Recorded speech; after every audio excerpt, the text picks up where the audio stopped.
Welcome to the Genius Factory. Enjoy the video. In this video, I will explain how to make bonbons with paper. First, gather your materials. You'll need colorful paper, sharp scissors, and a good quality glue stick. Choosing paper with a weight of 65 to 80 pounds will give your bonbons a nice structure. Also, decide what small treats or personalized messages you want to place inside each one. Having everything ready before you start makes the process much smoother and more enjoyable. Next, let's get to cutting and shaping. Take your paper and cut it into rectangles, aiming for about 6 inches by 8 inches.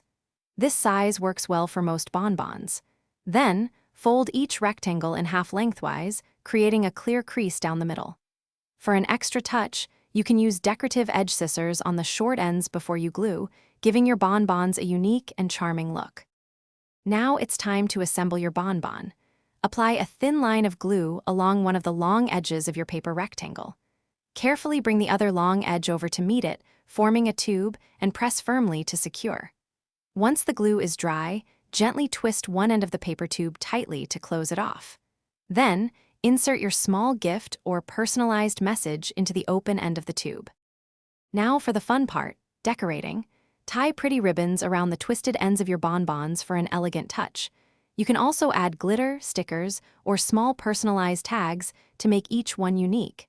These handmade treats are perfect for party favors or small gifts. Remember to check the description below for a link to the Echo Dot smart speaker and other great deals. They are sure to bring a smile to anyone's face. Thanks for watching. If you found this helpful, don't forget to like and subscribe.